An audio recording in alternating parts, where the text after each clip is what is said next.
Hi everybody, welcome to West Virginia. My name is Cheryl and this is my channel Trinkle Stitches.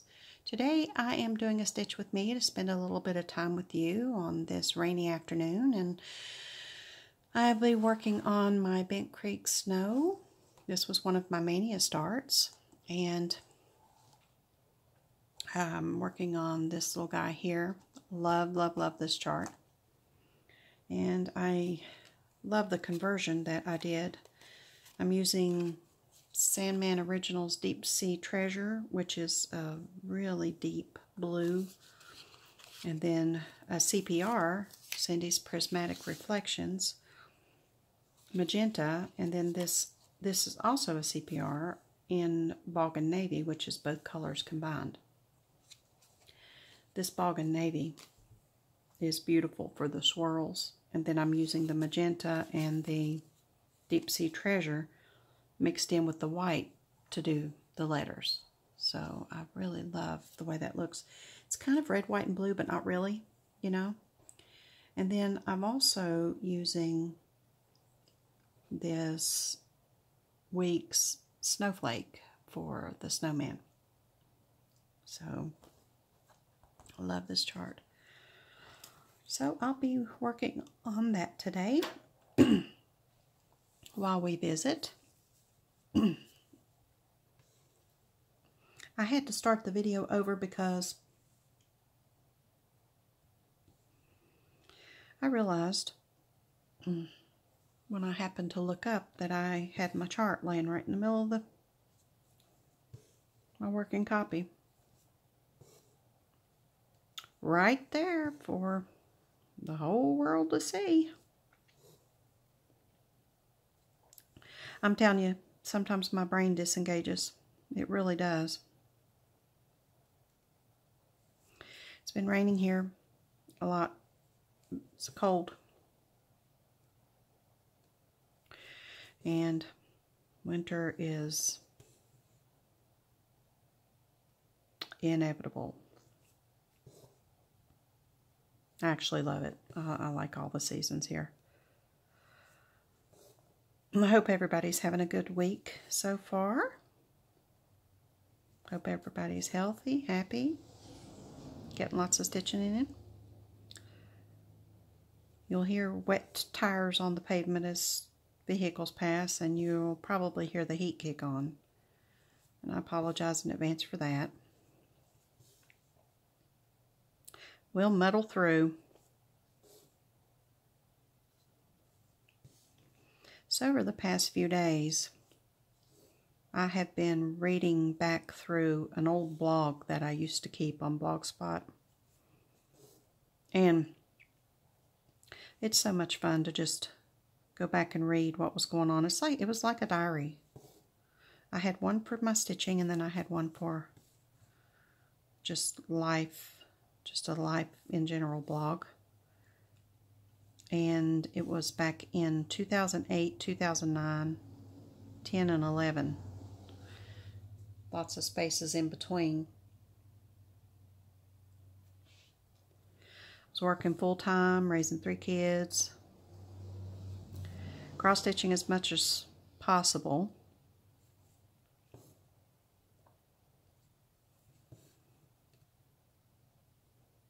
It's funny, you don't realize what times mean to you until years later when you're looking back and remembering, and those were good times for me. There were bad times in there too, but having my kids home and little and seeing them every day, I definitely miss that. But I was living in Richmond, and I had a good friend. Hung out with her quite a bit. We stitched together. We went on trips together. We went L&S's together, and Michael's, Joanne's. We did the whole gamut. She'd host stitch night one week. I'd host the next week. And we'd cook dinner or get takeout. and just sit and stitch and visit. And it was wonderful to get together with her. I do miss that very, very much. And I was reading back through those posts. I was working on my Houses of Hawk Run Hollow during that time. Talking about getting that finished, and I actually documented the finish on my blog. I finished it in 2009. It was February 27th, 2009 when I finished the last stitch in that. And I just took it this past weekend to get framed. So, poor thing hasn't seen the light of day in years. I was also stitching a lot of Blue Ribbon Designs ornaments. And I have a lot of those different leaflets now with the different holidays. And I just love those ornaments. So I may be pulling some of those out and making the Mania Starts next year, because I do love them. They're square and they make beautiful pillows, and there's sets of them. They're sets, so it's like 6 in a set or 9 in a set. No, I think it's 6. I may look into that because I really, really do like them. I have Easter and Halloween and 4th of July now, and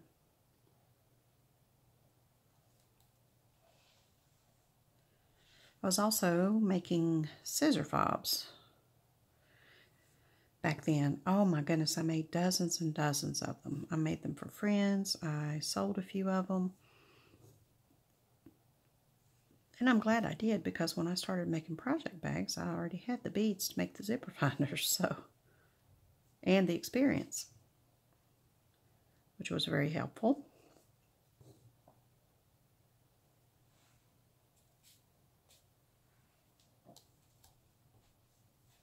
I also noticed on my stitching blog that at the beginning of each month, I set monthly goals for myself.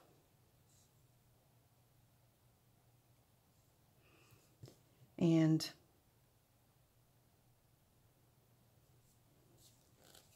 at the end of each month, I would, well, the beginning of the following month, I would review what goals from the previous month that I met and what I failed to do, and then make new goals for the new month. And I think I'm going to incorporate that into my 2019 plans as well.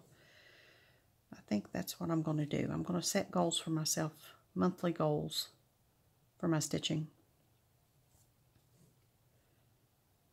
And that just doesn't have to apply to stitching either. That can be in all areas of my life. I'm thinking seriously about doing that. Put them in my planner, track my goals that way. Pretty satisfied with my productivity in stitching this year. I am.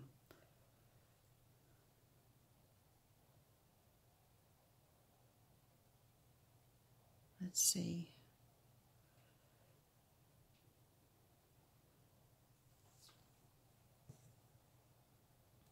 So I'm not complaining with what I've got accomplished this year.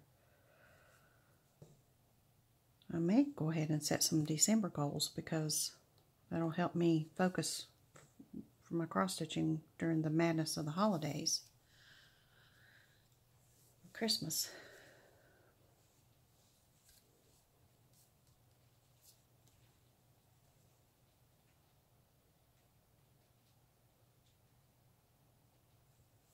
I also was participating, let's see,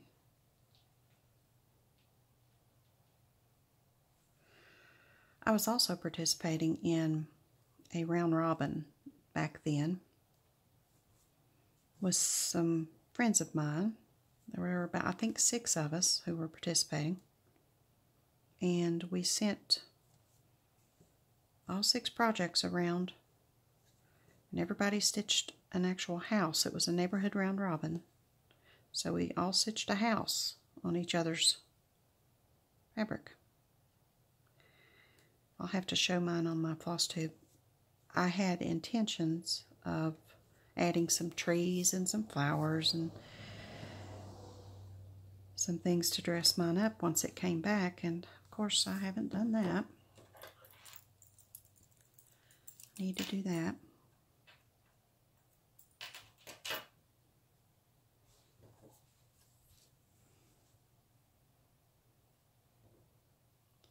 Best laid plans.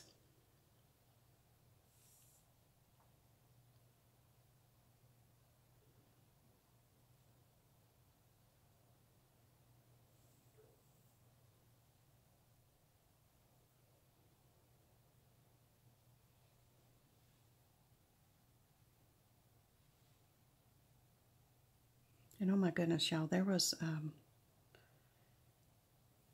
blog or a message board or something called Me, Myself, and I Round Robin. But it was a, you didn't send it out. It was just called that, but it was Me, Myself, and I, which means that you stitched it yourself. But the idea was to take houses from all kinds of different charts, houses and fences and trees and flowers and different buildings, and pulling out ones from charts that you love and just making your own neighborhood on a big piece of fabric. And my goodness, some of the finishes that some girls have, oh my gosh, absolutely stunning pieces. You know, I was going to do that, but I was planning a themed village. I was going to do a Halloween. And I have the fabric, and I put in a spooky tree in the corner, and that's as far as I got. That's as far as I got. But I had collected several drawn thread Halloween patterns that I was going to pull the houses from and put little trick-or-treaters out, and it was going to use the Judith Kirby Victorian in the middle. And, you know, I had the grandest of plans. It's easy to have plans when you're working full-time and raising 3 kids, but you can plan all day long. Actually doing it is a whole different ball game. 2009 is also when I picked up my printer's tray, and, you know, grand plans for that too. So now that I'm retired, hopefully I can get some of those things done.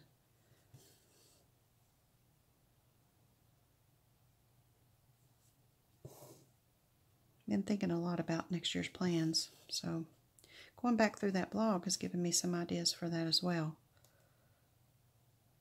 Maybe I'll just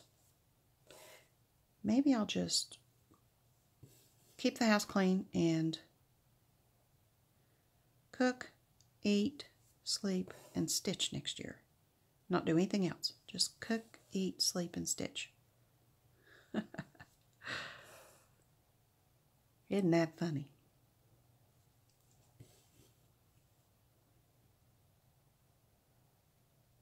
Hey, well,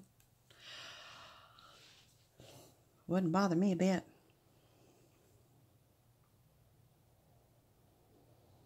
I think the Me, Myself, and I Round Robin is still out there. If you want to go, I'll look and see if I can find it and post it below, so you can see some of the finishes and see exactly what I'm talking about.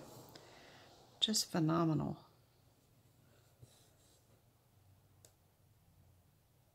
One girl did I remember she did a Downton Abbey themed piece, and she just pulled some different pieces of different projects over for that she thought fit the theme, and oh my, and she put a quote from the show in the middle of it and built things around it, and oh my goodness, just spectacular, just so clever, you know.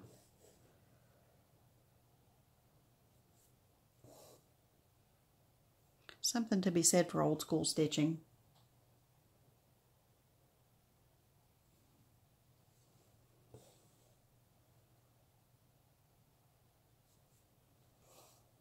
And I always thought it was a neat idea too, because if you don't want to stitch, you know, if you don't want to take the time to stitch a whole piece of a project, but you like the project, then you could pull just what you like out of it, you know, and just stitch a part of it. Just, you know, I mean, that way you'll still have a piece of that project without having to stitch the whole thing, and it'll be special.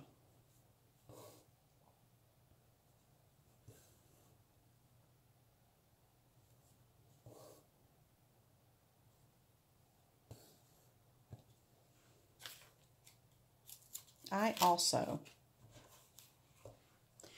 found something on my blog. It was named 7 Quirky Things About Myself. Oh my goodness.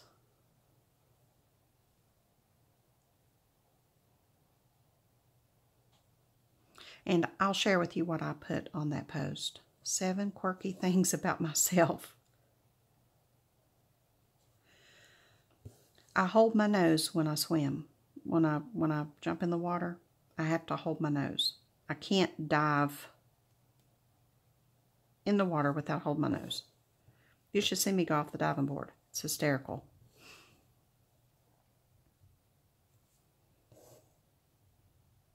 I swim better underwater than I do on top of the water as well. But once I'm under the water, I can let go of my nose. But to get in the water, I have to hold my nose. I could say that's quirky. And I wrote this down, but this doesn't apply to me anymore. I put down, I don't wear my seatbelt unless I absolutely have to, unless somebody makes me. I did not wear a seatbelt back then. I had this fear that I was going to be in an accident and be trapped and not be able to get out of the vehicle. And I still kind of have that fear. But as I got older, you know, I just realized that it's better to put it on.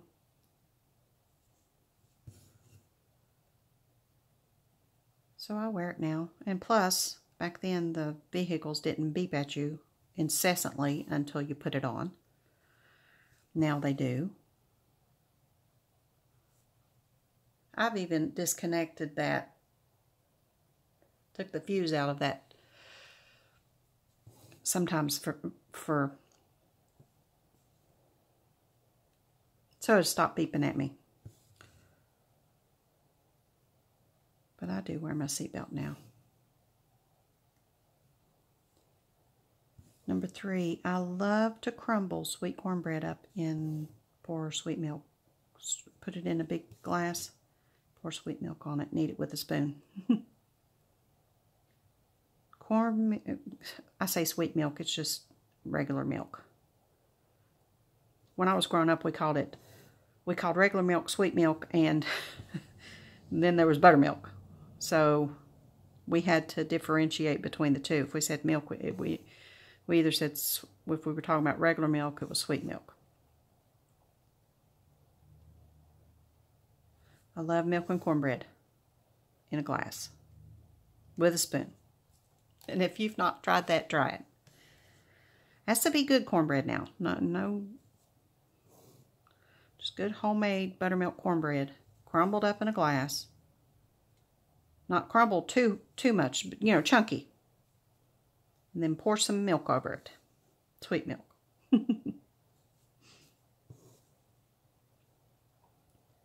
Number 4. When I was a little girl, I would steal matches and eat the heads off of them. I would eat the sulfur part off of matches. My mother had a time trying to keep me from doing that. I also ate raw bacon. My sister and I would fight over it. If we were frying bacon, when we got old enough to fry bacon ourselves, we would each sneak and eat a raw bacon strip. We did it all the time. Now I wouldn't even dream of doing that, but back then we sure did. We had a packing house above us that made, they well, I don't know how, it was a processing plant for animals, just put it that way. Let me see where I'm at here right quick.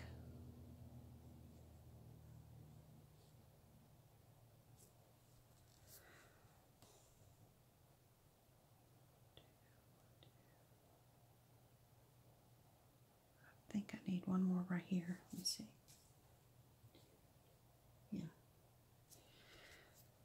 So things were very fresh. They weren't so processed, and they weren't, it was fresh. So I guess that's why we did it and, didn't get botulism or salmonella poisoning.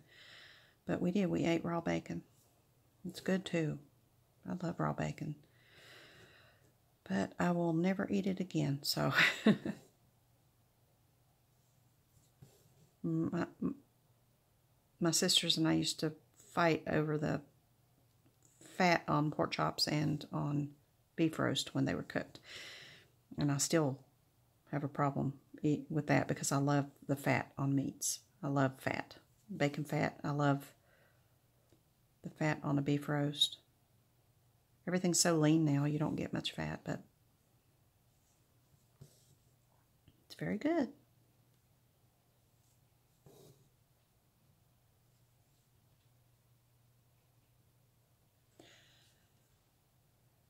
Let's see. Number 5. I had written down that I am a coal miner's daughter, and I am. My dad was a coal miner until he retired. He worked at several local mines. I remember all the strikes and when he was out of work, and they paid their miners really well. When I was in junior high and high school, I remember we had it pretty good back then. But it was a dangerous job, Both grandfathers were coal miners. And both of their fathers were coal miners. So, long, long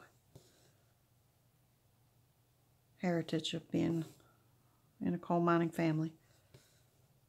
My dad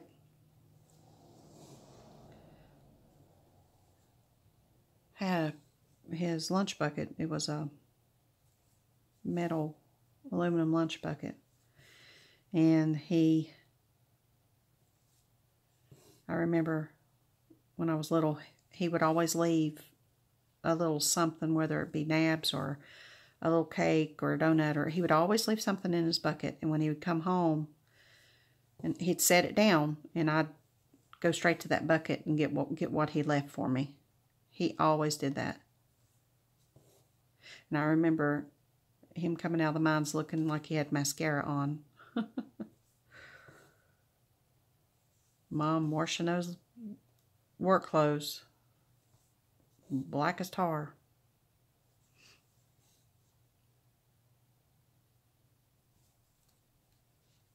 Number 6, I had written down that I love rain and I love storms. It could rain every day and it wouldn't bother me. I love the rain. I love it. It's peaceful. Any chance I get to have everything off in the house and just listen to it rain, I do. In the spring, I open the front door, and just sit there, stitch, and listen to the rain. I don't even have the TV on. We have a metal roof, and it's wonderful because it's not like a tin roof, but I can still hear the rain on the roof. We've got a attic space upstairs, pretty big attic space.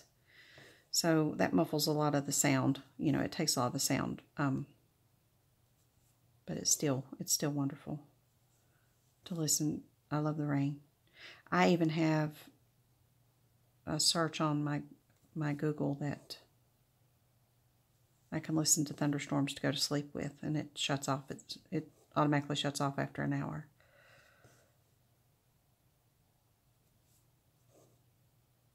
It's just relaxing to me. Let's see.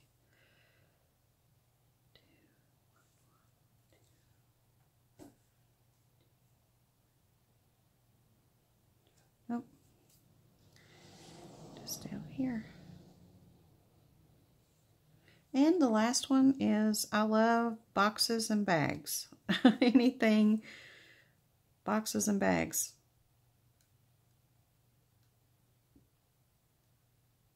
I have a bag of bags. And those pretty storage boxes, I have lots of those. I love them.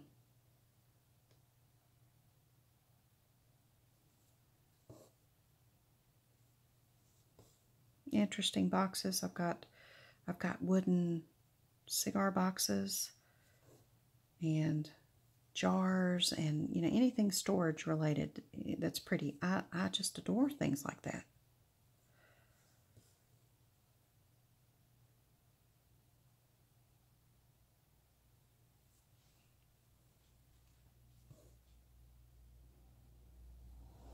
So it was wonderful reading through those things. And, you know, everything but the seatbelt still applies to me today. And that was almost 11 years ago when I wrote that. My daughter was 11 years old. No, she wasn't. Let's see. Math. She's 20 now, so she was 9. 9 and 10.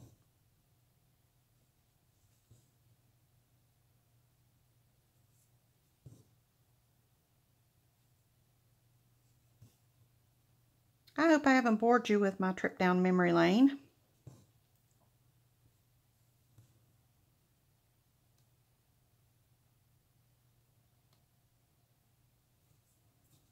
Finish up this floss and I will let you all go. And I do hope you're having a beautiful day, and until I see you again, happy stitching.